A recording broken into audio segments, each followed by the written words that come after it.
Good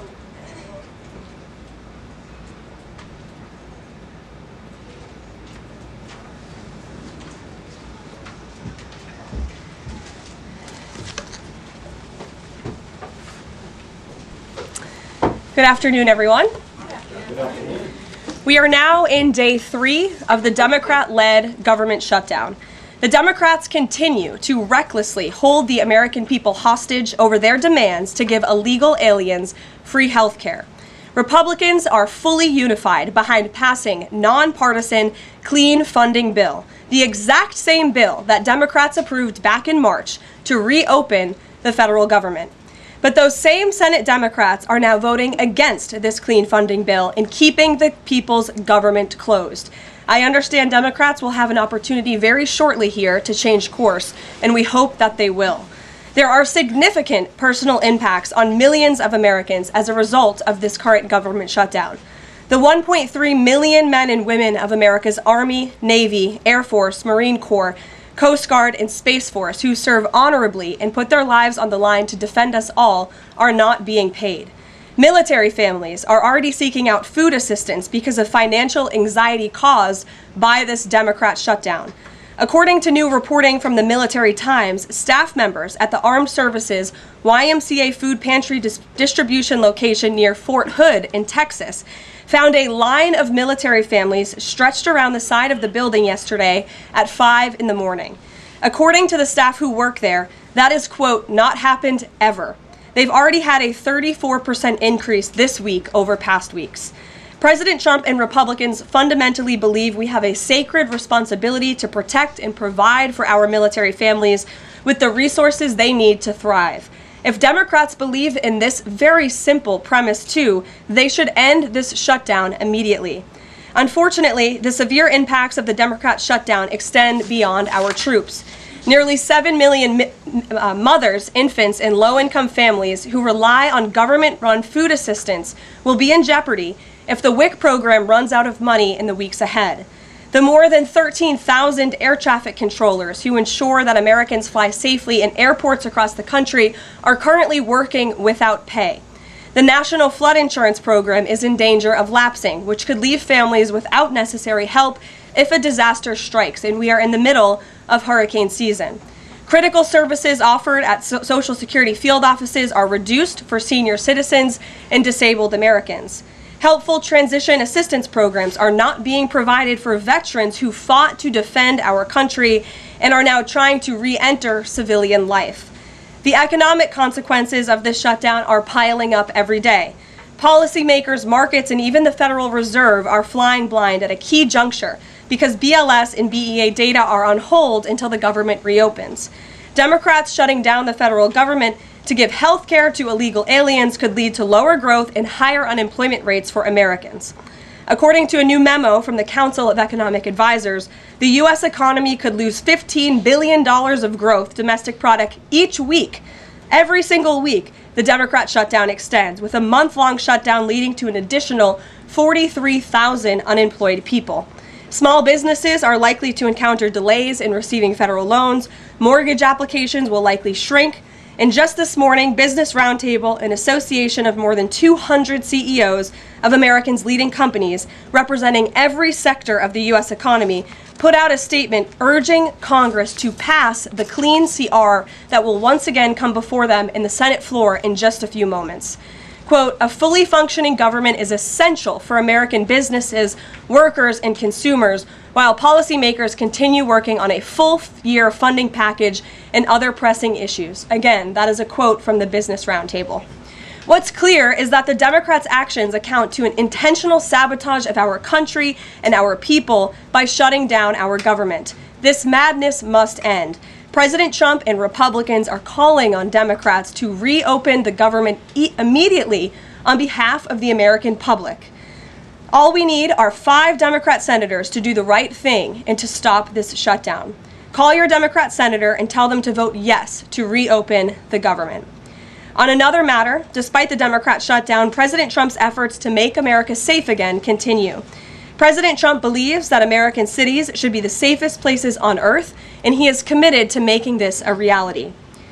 We've already seen that President Trump successfully made D.C. safe again in only a few weeks. That same crime crackdown will continue to happen in cities across the country and is happening in Portland, Oregon. President Trump will end the radical left's reign of terror in Portland once and for all. The president has directed Secretary Hegseth to provide all necessary troops to protect war-ravaged Portland and any ICE facilities under siege from attack by Antifa and other left-wing domestic terrorists. What's been allowed to happen in Portland, and we saw disturbing video footage of this last night, this is not peaceful protesting, this is left-wing anarchy that has been destroying this great American city for years, leaving police officers battered, citizens terrorized, and business properties damaged. Since early June alone, Antifa terrorists have laid siege to the ICE field office in South Portland.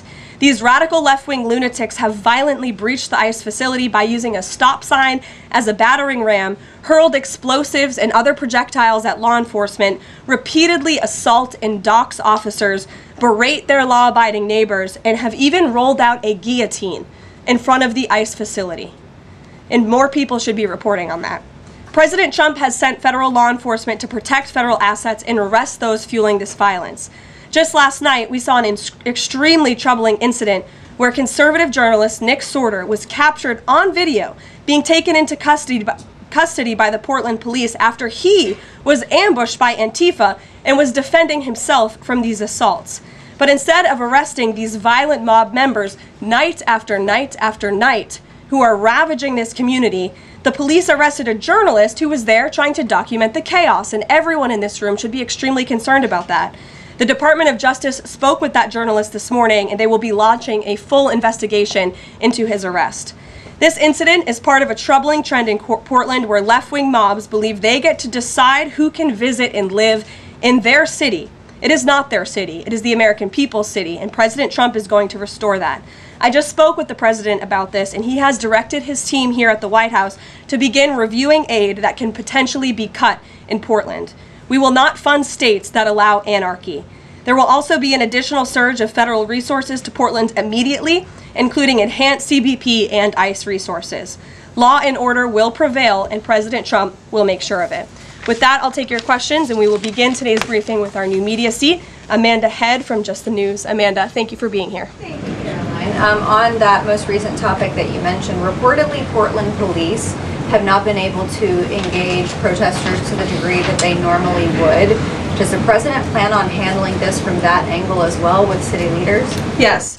From our understanding, in the law enforcement that we have here in the Homeland Security Task Force, I spoke with them this morning, and what they're seeing is that unfortunately, local police has been restricted from responding or cooperating at all with federal authorities, which is completely absurd. We have surged federal law enforcement personnel to this city to restore law and order and to work alongside local law enforcement. And we've seen the benefits of this in Washington, D.C. And all of you live here, so you can agree Washington, D.C. is and feels much safer because of the cooperation between federal and local law enforcement. They can and must be working together, and we think it's despicable that these local elected officials who swear an oath to protect their people are preventing law enforcement from doing their jobs on the ground. So that's why the president has directed his team here at the White House, and they are already on it to look into how we can cut funds.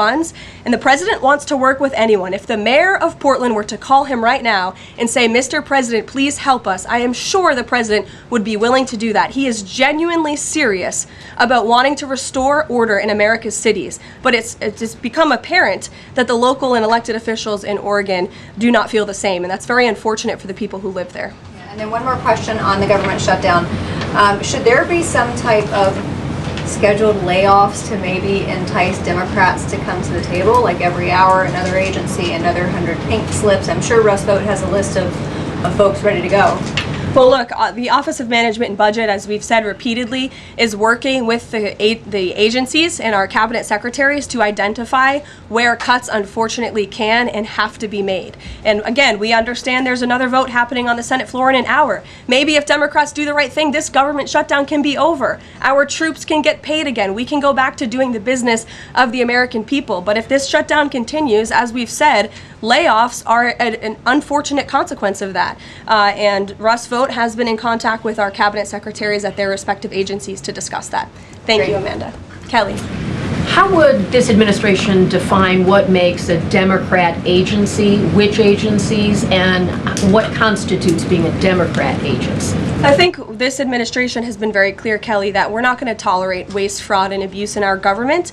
And we've also been very clear to point out when agencies or when programs do not align with this administration's values of putting our country first. You've seen that with USAID and in various other cases where there's been cuts made or funding has been slashed. And so, again, unfortunately, we're having to do a massive review of the bureaucracy to be good stewards of the American taxpayer dollar. And it's the Democrats who have forced the White House and the president into this position by voting to shut the government down. You've talked about thousands likely layoffs coming. Do you have an update on the timeline for that?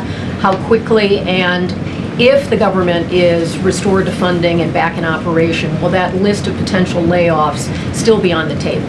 Look, as I just stated, the Office of Management and Budget is in constant communication and contact right now with our cabinet secretaries and agencies across the board to identify, unfortunately, where layoffs have to be made and where cuts have to happen. But again, the Democrats have an opportunity to prevent this if they vote to reopen the government. That is all this administration and the president is asking for. Vote for a clean, continuing resolution to keep the government open. Peter. Thank you, Karoline. During the campaign... Thank you, Peter. I was raised to say thank you in the White House briefing room. During the campaign, President Trump said that he did not know anything about Project 2025. Now he knows about it.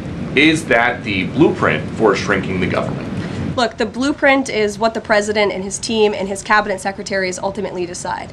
And the president trusts his cabinet secretaries to identify where there is waste, fraud, and abuse. We pointed out this morning, or Russ Vogt tweeted about this morning, a Chicago rail project that was canceled. We paused $2.1 billion in Chicago infrastructure projects, specifically the Red Line extension and the Red and Purple modernization projects. And it's because the administration is concerned that the Biden administration was handing out taxpayer dollars to pay for this construction based on DEI. DOT is reviewing the race-based contracting on unconstitutional grounds, and in the meantime, the Department of Transportation funds for these projects are on hold. So I guess this answers both of your questions. This would be an example of that. And just because there's so much shutdown talk, something different. What do you guys think about the NFL's decision to name Bad Bunny as the Super Bowl halftime performer, somebody who has not scheduled shows in the U.S. because he says that he's worried that ICE is going to come and arrest his fans? Well, look, I know there are many in this room who are very anxious to hear the president's response to Bad Bunny being the halftime show, so I won't get ahead of him. I won't reveal what he feels about this. Next time you all ask him a question, you're welcome to do that. I have my own feelings on that, but that's not what I'm up here to talk about. As far as ICE being at the Super Bowl, as far as I'm aware, there's no tangible plan for that in store right now. However, of course, this administration is always going to arrest and deport illegal immigrants when we find them. If they are criminals, we're going to do the right thing by our country. Kate. Did the president and Russ Vogt decide yesterday in their meeting which cuts they wanted to make to agencies and which ones would be permanent? Again, I've kind of answered this question a few different times now. It's been asked in a few different ways. Their discussions continue between the Office of Management and Budget and cabinet agencies across the board, and they are actively identifying where these cuts and these layoffs have to be made as this government shutdown hopefully does not continue. And on Hamas, the president said that if Hamas rejects the proposal that Netanyahu would have his full backing to finish the job. A UN report found that Israel was committing genocide in Gaza. Does the president have concerns about the civilians being killed, the worsening humanitarian crisis, and are there limits to what the White House would support when it comes to Israel's actions in Gaza?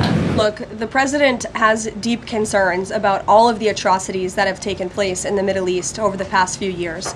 It's deeply unfortunate that he inherited this mess from the Biden administration. If you all recall, under President Trump in his first term, the Middle East was on a pathway for peace and prosperity. There was the historic signing of the Abraham Accords. Israel was on a path to normalization between Arab and Gulf nations, and we hope that can continue. But right now, the president has made it very clear to Hamas that this is an acceptable and detailed proposal that they must accept, or the consequences are going to be very grave for them. And he has given them a deadline of Sunday evening at 6 p.m. When I was out here on Wednesday, I told all of you, I'll leave it to the president to make that red line, and he now has. I think the entire world should hear the president of the United States loud and clear.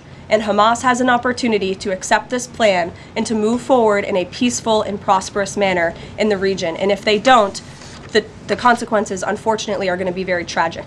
Michael. Thank you, Karoline. Has the president declared war on international drug cartels? And if so, or if he will, does he feel he needs congressional approval?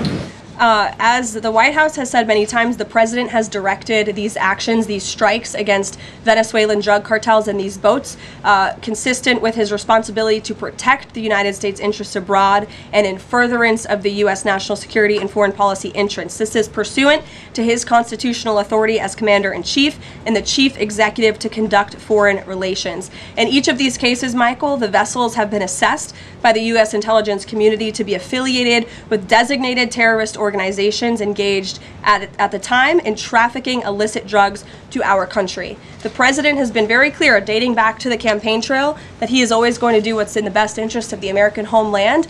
And he also promised the American people he was going to end the drug epidemic that has taken far too many American lives. And you're seeing those actions play out almost every single day here. One last question on the shutdown, Karoline. Hakeem Jeffries has said that President Trump is in the Presidential Witness Protection Program since the shutdown has begun.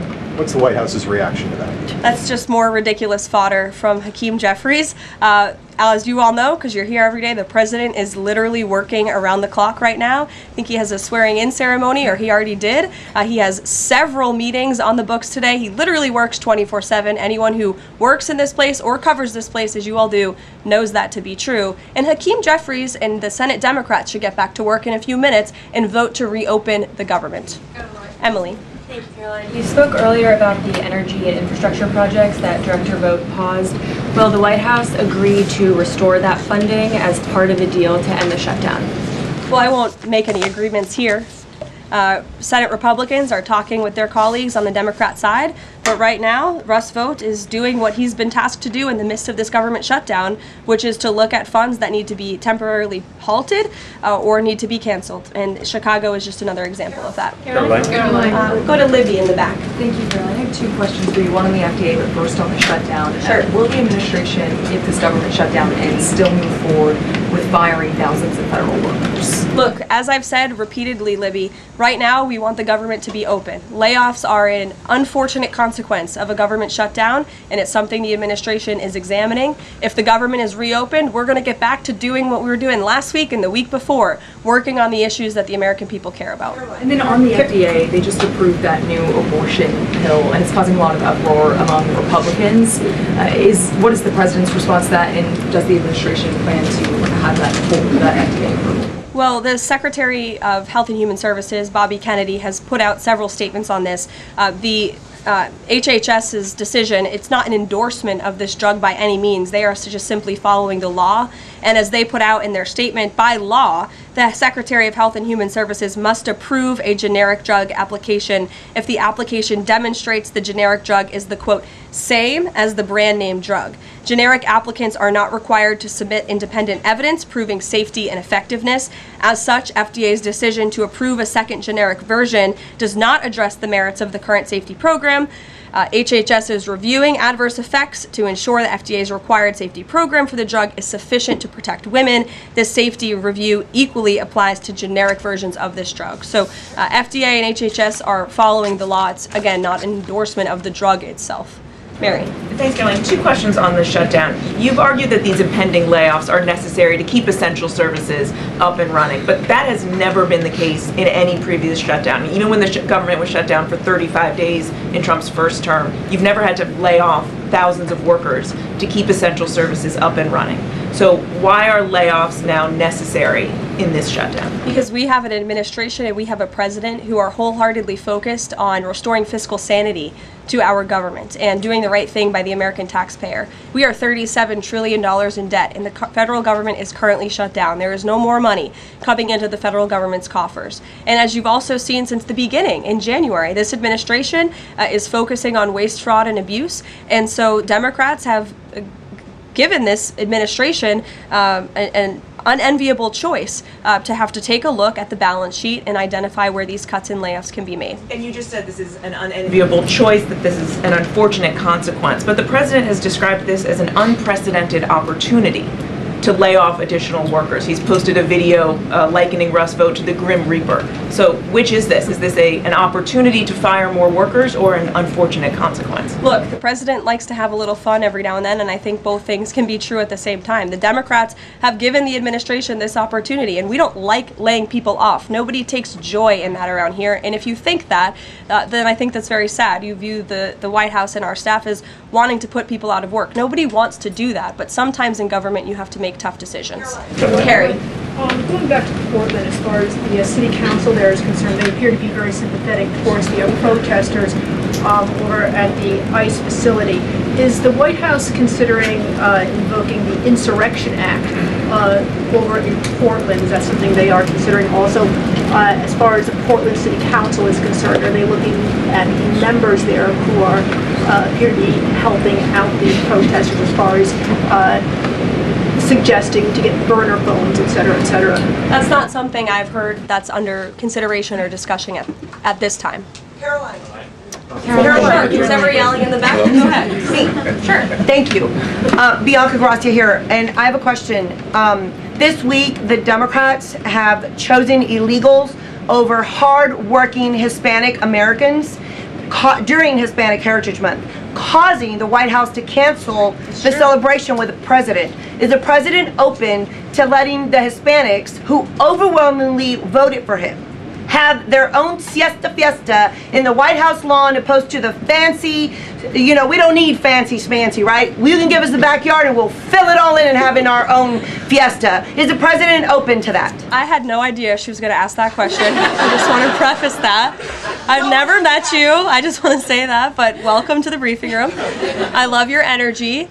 I can't personally unilaterally promise the South Lawn grounds. We have some construction going on out there, but I know that everyone here views it as very unfortunate we had to cancel or hopefully just reschedule the Hispanic American Heritage Month event, and it's because we are working around the clock during this government shutdown. When the Democrats vote to reopen the government, that event will be back in the planning stages. Thank you. You're welcome. Brian, go ahead. Thank you very much. Welcome to the briefing room, by the way.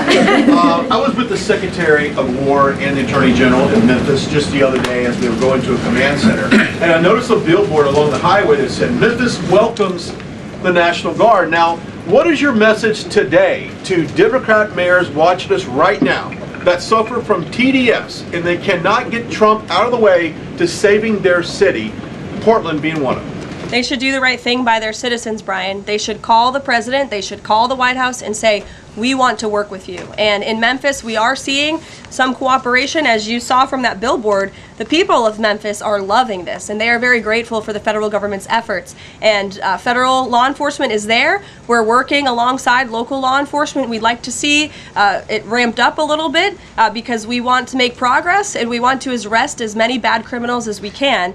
Since Monday, I do have some updated statistics from the Homeland Security Council this morning. Since Monday, 153 arrests have been made in Memphis, including 5 gang members. 48 illegal guns have been seized, and 5 missing children have already been recovered.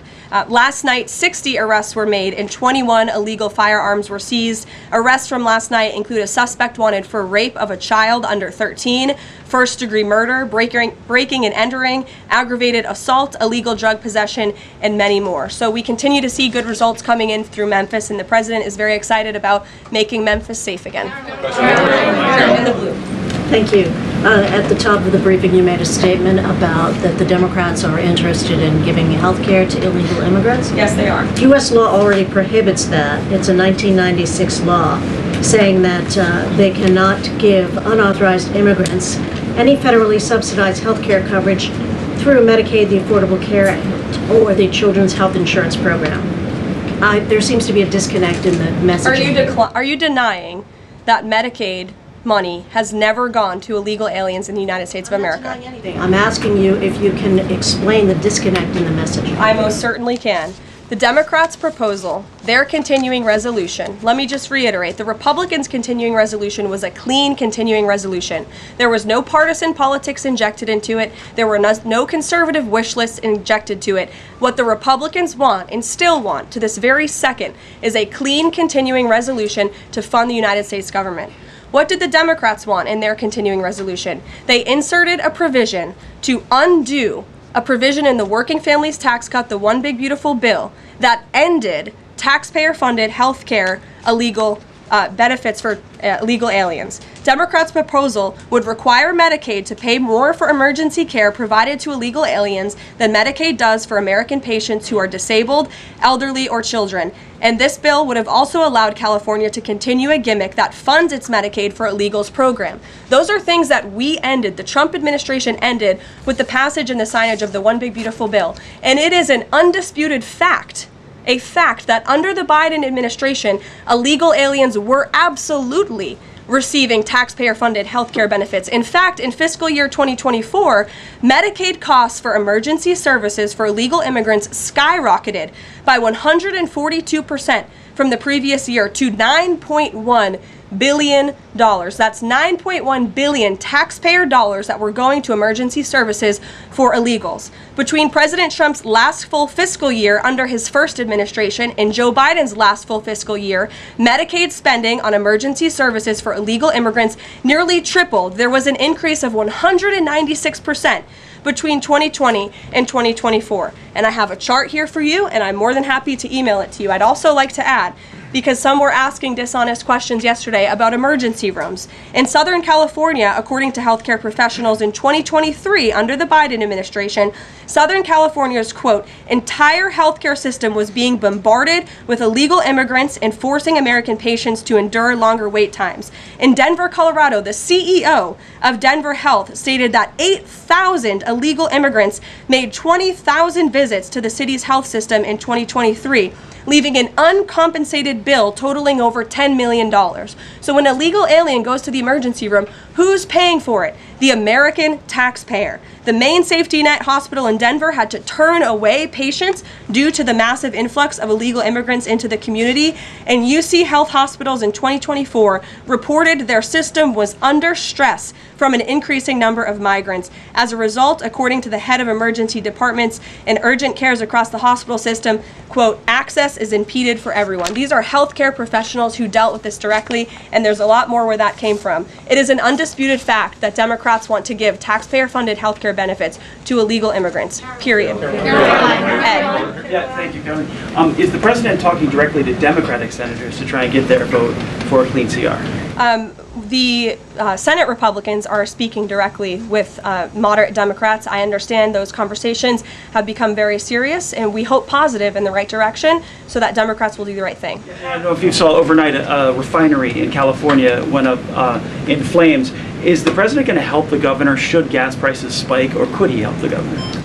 Look, I know the administration and the White House are aware of that situation that took place. I don't have any announcements for you, Ed, on that. Has the president seen the first draft of the commemorative coin that the Treasury is doing for the 250th anniversary? It has his face on it. Oh, I'm not sure if he's seen it, but I'm sure he'll love it. Kara. Thank you, Caroline. It's now being reported that former President Biden's DHS and TSA placed peaceful January 6 protesters and even Americans who refused to wear masks during COVID onto watch lists usually reserved for terrorists. Most of these people were not charged with crimes. Does the White House have a comment on the prior administration violating the free speech and due process of these Americans? And where is the outrage from the left that claims to stand for due process and free speech? And after that, I have another question about protecting journalists from Antifa. Sure. Well, Kara, to your first point, please send me that report. That's certainly very concerning. I haven't seen it myself, but if indeed that was happening, it's something I'm sure the Department of Justice and the FBI would deem worthy of looking into. Well, and journalists, as you mentioned earlier, are being increasingly attacked by leftist protesters. I was actually assaulted outside of President Trump's United Nations speech, and I think the White House is aware that a Portland journalist was almost blinded by an Antifa protester. This has been a problem that's gone on for years, and police often say that their hands are tied. Does the White House have a plan or plan on issuing a statement maybe discouraging this violence against journalists out on the street like me and so many others in this room? Well, I hope that my statement earlier in the briefing served that purpose, but of course we condemn violence against anyone in this country, and journalists as well, who are exercising their First Amendment right. And there have been so many incredible independent journalists across the country who have gone undercover within Antifa and really have come to understand how this is a growing domestic terrorism threat inside of our country. And I would encourage maybe some of you in this room to get outside outside the Beltway and go do some of that undercover investigative reporting, because it is really incredible what they found. I met with one of them in my office yesterday, and they're doing very dangerous work in difficult circumstances, and Antifa is a very violent group, as you've experienced and that many others in the media have as well. Christian. Yeah, thanks, Karoline. Following up on Libby, sort of on the other side of the abortion debate, has the president abandoned his campaign pledge to mandate insurance coverage for IVF services? No. Was there any update on that? We flew by that May EO deadline for the White House to produce a plan. I literally just read a statement from the Health and Human Services for Libby at least. As far as IVF goes, I'll check in with our policy team and we'll get you some updates. And then on Russia, how concerned is the White House that the Russian Navy seems to be escalating its provocation of NATO allies? I'm talking, of course, to the several close calls they've had with the Danish military during the EU leaders meeting in Copenhagen. It's something the administration takes very seriously, and we are constantly monitoring it. The National Security Council here at the White House is in constant correspondence with our NATO allies, and the president speaks to many of them as well. Yes. We've seen a spate of gun violence in this country, both mass shootings. We've seen this Michigan church that was attacked, children being shot in pews in Minnesota. We've also seen politically motivated assassinations of Minnesota lawmakers, Charlie Kirk. Has any of this made the president or the White House rethink gun safety prevention in this country? Either red flag laws, I know that that was a conversation in the first Trump administration, or is there anything on the table right now on gun violence? Of course, this is an extremely pressing issue for the administration in our entire country. It's deeply alarming to everyone here, the violence that we've seen taking place all over the country, the assassinations that have unfortunately, tragically taken place throughout the last several months. There are many discussions about how to prevent such violence and how we can ensure that law enforcement has the resources they can on the ground to not only respond, but again, to prevent such tragedies from taking place. If there are red flags with an individual in a community, that they are treated as an emergency, a public safety emergency, not just, turn a blind eye to. There's many other things we can do, but the administration and the president has always also made it clear he's always going to protect the constitutional right, the Second Amendment constitutional right of Americans to own guns. Would you advocate for Congress to pass a federal red flag law? Right now they just incentivize states financially to have red flag laws, but I know Lindsey Graham has worked on this as a Republican. There are some Republicans that do support this kind of gun safety legislation. I don't want to get ahead of the president on any congressional action or any suggestion to Congress on that matter. Andrew. Thank you, Karoline. Two things. First, to follow up on something you said earlier about hospitals treating undocumented or illegal aliens. Is it the administration's position that hospitals should not have to treat people who come into the emergency department who are not here legally? No, that's not our position. Our position is that it's completely unacceptable that the Biden administration paroled and encouraged an invasion of tens of millions of illegal aliens into our country and then promised them free health care. And the Democrats are on the record repeatedly stating that they believe illegal aliens should have healthcare benefits, free healthcare benefits in the United States of America. So that is a recipe for a disaster. Of course you're going to encourage a mass illegal invasion of our country, which is exactly what happened. And we've seen the unfortunate consequence of that, where American patients are being put last, where American patients are having to wait in wait rooms, where grandmothers and grandfathers are waiting hours and hours for care because they're being put behind the line to illegal aliens. And we don't agree with that. We don't support that. That's why the administration is desperately trying to fix it and deport the tens of millions of illegal aliens that the Democrats and the Biden administration allowed into our country. And we'd love to continue doing that work so long as the federal government is reopened. And there are many federal law enforcement agents and officers right now who are working without pay. That's unacceptable. The Democrats need to reopen the United States government, and we hope that they will do the right thing on the Senate floor in just a few moments. Thank you, everyone.